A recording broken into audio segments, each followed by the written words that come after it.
Hi guys, this question came in 2017 for 1 mark in set 1 for EC gate. Let's read the question. The n plus n silicon device, so when they say n plus n, it's like Pn. Instead of that, we have n plus n silicon device is fabricated with uniform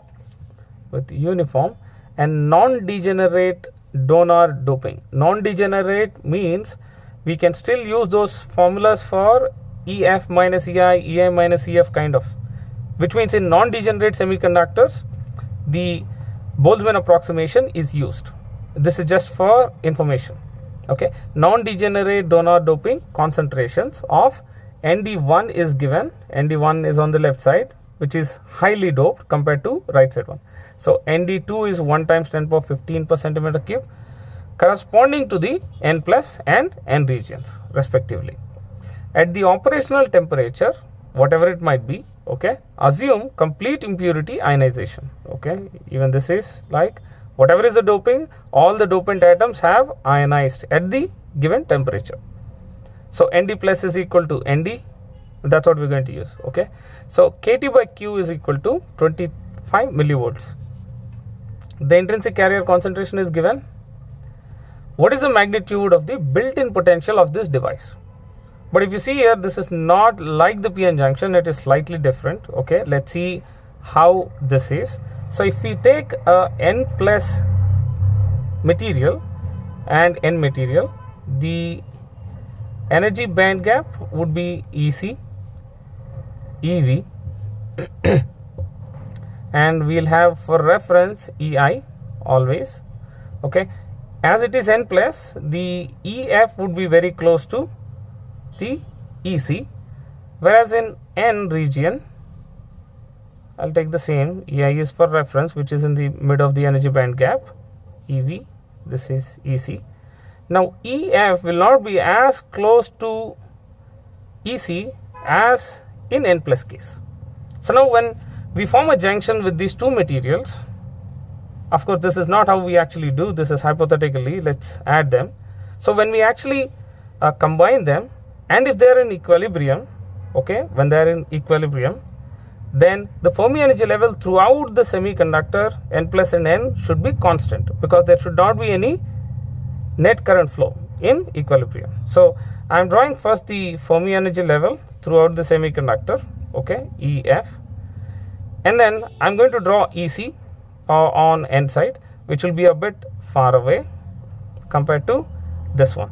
Okay, it will be very close, but once the junction is formed, there should be a smooth transition. Okay, and EI should be very similar to this, like this, and EV should be again parallel to the EI and EV, sorry, EC. EC, EI and EV are always parallel. Okay, now in order to find what is the built-in potential is nothing but what is this, Q times whatever is the difference, okay, V, the potential that we are trying to find out, which will also be equal to the potential that we find here, the potential. So how do we find this? This can be found by knowing what is this value, this EF minus EI at N plus, okay, this is EI minus EF at N side. So let's find these two values.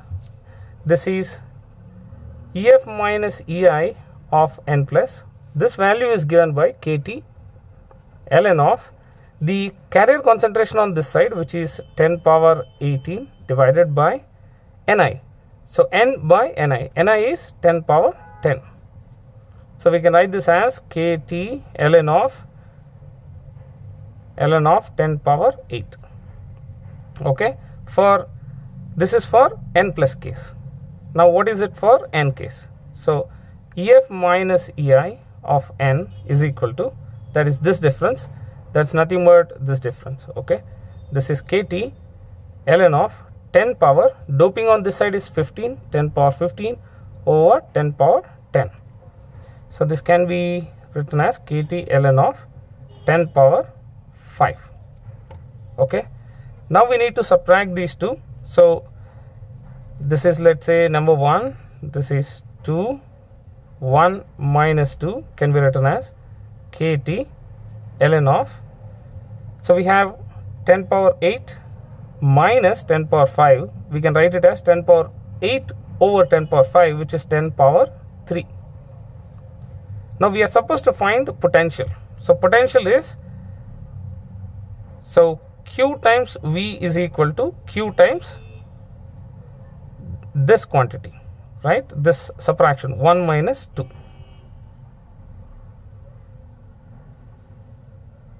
This is in electron volts. Okay, so in order to get the potential, we have to divide throughout, which means when I divide it throughout, this over Q, this entire thing over Q, everything goes, we get potential. Potential is kT over Q times ln of 10 power 3. This will be our potential. So let's find out what this value is. kT by Q, which is given 23 millivolts.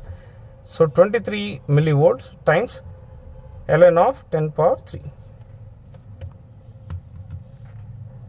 So ln of 10 power 3 is 6.9 times, sorry, this is not 23, 25 times 0.025. 25 millivolts is 0.1726. Okay, this is equal to 0.1726 volts. This is the built-in potential across this junction.